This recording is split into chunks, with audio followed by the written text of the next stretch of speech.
नमस्कार, welcome to my channel real RJ Rashmi चॅनलमध्ये मी रश्मी तुमचं सगळ्यांचं मनापासून स्वागत करते। तर जसं मी कालच्या व्लॉगमध्ये सांगितलं की आम्ही जाणार होतो अरोडे इथं, कारण पुढच्या इव्हेंटला थोडासा वेळ होता।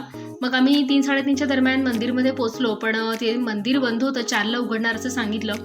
पण तोपर्यंत तुम्ही म्युझियम बघू शकता असं सांगितल्यानंतर आम्ही तिकीट काढलं। साधारण 15 रुपये इतकं तिकीट आहे या म्युझियमचं। छान असं म्युझियम होतं ते।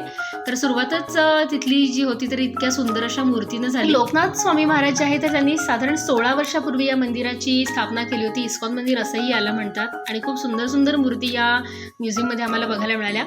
आणि आत गेल्यानंतर सगळ्यात पहिल्यांदा आम्हाला मजेशीर गोष्ट बघायला मिळाली म्हणजे वेगवेगळे आरसे। काही आरशांमध्ये आपण खूप बारीक दिसत होतो, काहींमध्ये खूप जाड, काहींमध्ये खूप बुटके, काही आरशामध्ये आपलं जे रूप होतं तर ते उरड बघायला मिळत होतं। आणि हे बघून आम्हाला खूप हसू येत होतं। आणि या बाबतीत एक खूप छान मेसेजसुद्धा इथं आम्हाला बघायला मिळाला, म्हणजे आपण बुटके आहोत की जाड आहोत की आपलं खरं रूप कसं आहे हे तुम्हाला इथं बघायला मिळेल।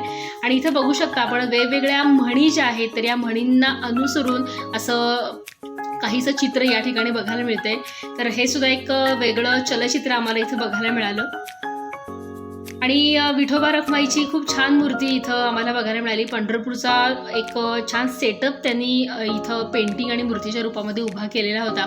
आणि जवळपास सर्वच संत जे आहेत, म्हणजे यामध्ये एकनाथ असतील, तुकाराम असतील, ज्ञानेश्वर असतील, तर या संतांची प्रतिकृती, त्यानंतर त्यांचं जे कार्य आहे तर याचाही उल्लेख या ठिकाणी करण्यामध्ये आलेला होता। इथं बघू शकता तुम्ही खूप छान छान अशा मूर्ती आहेत। काही कलरमध्ये आहेत, काही व्हाईट कलरमध्ये आहेत।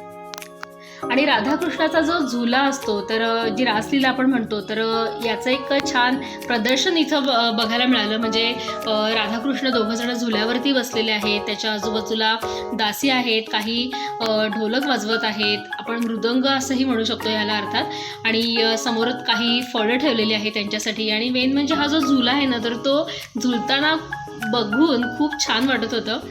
आणि थोडंसं ना म्हणजे त्या साम्राज्यामध्ये आपण गेलो की काय असा थोडासा भास होत होता। इतकं छान जिवंत चित्र बघायला मिळालं। इथे दशावतार होते, ज्यामध्ये कूर्म आहे, वराह आहे, त्याच्यानंतर आपण नृसिंहचा इथं उल्लेख करू शकतो, त्यानंतर वामन, परशुराम, राम, बलराम, बुद्ध, असे वेगवेगळे दशावतार तर याच्या मूर्ती नव्हत्या तर याच्या तसबिरी त्यांनी इथे लावलेल्या होत्या। आणि आपल्याला भक्त प्रल्हादची गोष्ट सगळ्यांनाच माहिती आहे, आपण शाळेमध्ये असताना ही गोष्ट ऐकलेली होती।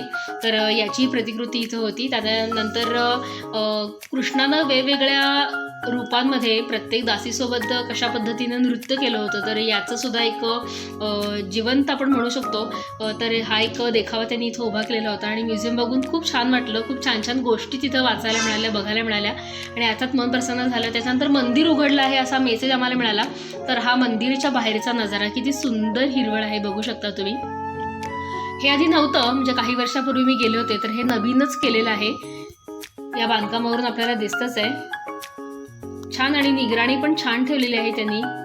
हे सुंदर असं कारंज, म्हणजे त्यावेळेला अजून ते सुरू झालेलं नव्हतं। आणि हा एंट्रन्स आहे मंदिराचा, संगमरवरी अशा पायऱ्या आणि खूप स्वच्छता आहे मंदिरामध्ये। ही एक छान गोष्ट मला तिथली वाटली। आणि ह्या सुंदर सुंदर अशा प्रतिकृती तिथं होत्या।